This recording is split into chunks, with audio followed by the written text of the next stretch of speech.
Ramadan telah meninggalkan kita semua.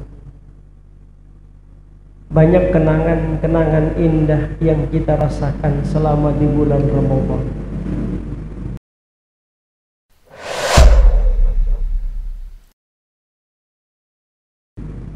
Karena hampir selama di bulan Ramadan hidup kita itu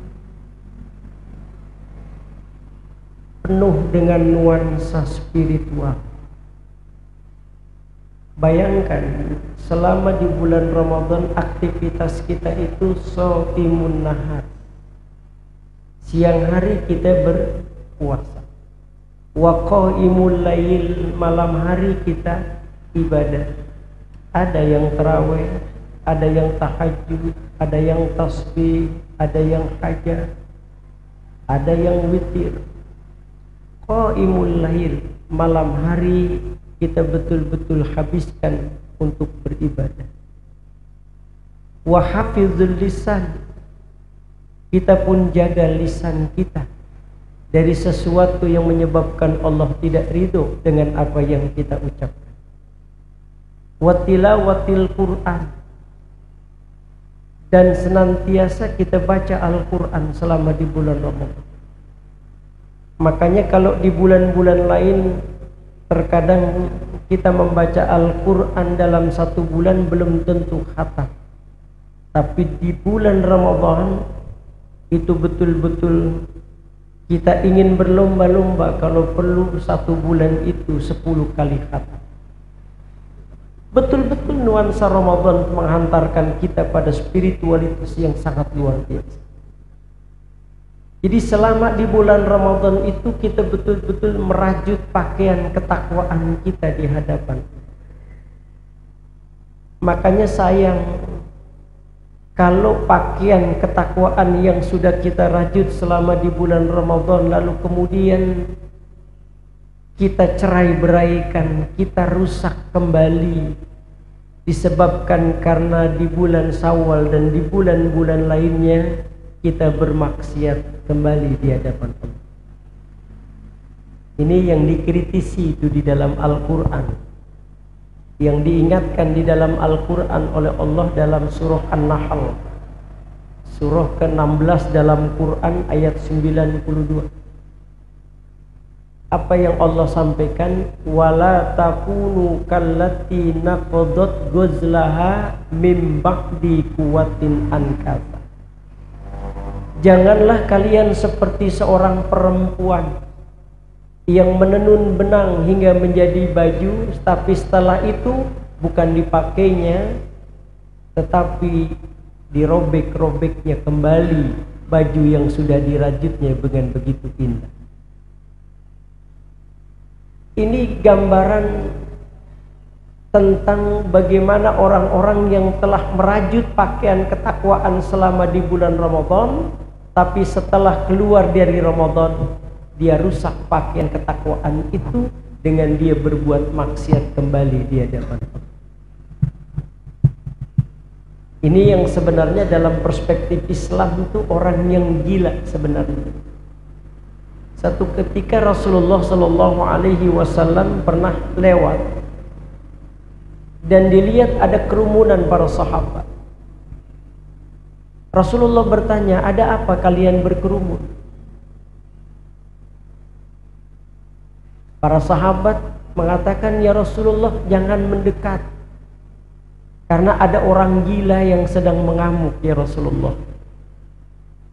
Rasulullah Shallallahu Alaihi Wasallam ketika itu melihat orang yang dianggap gila oleh sahabat. Dilihatnya oleh Rasulullah, lalu Rasulullah kemudian mengatakan, dia tidak gila, dia itu sedang mubtala. Mubtala itu artinya orang yang sedang diuji oleh Allah. Kita temukan itu di dalam hadis Rasulullah, iza ahabballahu abdan ibtala. Apabila Allah cinta kepada hambanya, maka diujinya si hamba itu. Jadi mubtala itu artinya orang yang sedang diuji oleh Allah. Jadi Rasulullah mengatakan orang itu tidak gila, tapi orang itu sedang diuji oleh Allah Subhanahu wa taala dengan penyakit. Kalian tahu orang yang gila itu, kata Rasulullah, orang yang disebut dengan hakul majnun, orang yang gila yang sesungguhnya. Para sahabat terdiam waktu itu. Sampai ada sahabat yang mengatakan wallahu a'lam wa rasuluh. Hanya Allah dan Rasulnya yang tahu ya Rasulullah. Lalu Rasulullah kemudian melanjutkan sekaligus memberikan jawaban dari pertanyaan beliau. Apa kata Rasulullah? Orang yang hakikatnya gila itu di hadapan Allah, orang yang berjalan di muka bumi ini dengan penuh kesombongan dan seringkali meremehkan orang lain. Dan dia berharap masuk surga, tapi kemaksiatan tetap dilaksanakannya. Itu orang yang hakikatnya gila di hadapan Allah. Persis tadi, orang yang merajut pakaian ketakwaan dia di hadapan Allah selama di bulan Ramadan, tapi kemudian dirobek-robeknya dengan dia berbuat maksiat di hadapan Allah. Maka kalau kita tidak disebut sebagai orang yang gila hakikatnya, maka bagaimana mempertahankan kualitas Ramadan? Bagaimana mempertahankan baju yang sudah kita rajut selama di bulan Ramadan kemarin? Saya mengutip salah satu makalahnya seorang ulama besar Suriah, namanya Syekh Abdullah Nasihulwan. Syekh Abdullah Nasihulwan itu dalam Ruhaniyatu Da'iyahnya setidaknya ada 5 hal yang kalau seandainya 5 hal ini dapat kita implementasikan, maka insya Allah nilai-nilai yang telah kita rajut selama di bulan Ramadan insya Allah bisa kita pertahankan. Apa 5 hal yang disampaikan oleh Syekh Abdullah Nasihulwan dalam Ruhaniyatu Da'iyahnya? Yang pertama, kalau kita ingin mempertahankan kualitas ketakwaan kita di hadapan Allah, yang harus kita lakukan yang pertama adalah mu'ahadah. Apa itu mu'ahadah? Menepati janji yang pernah kita ikrarkan di hadapan Allah. Makanya kita temukan di dalam Al-Quran, Allah sering mengulang-ulang kalimat. Bahkan di dalam surah An-Nahl, surah ke-16 juga, ayat 91, Allah katakan, wa aufu bi ahdillahi idza ahadtum.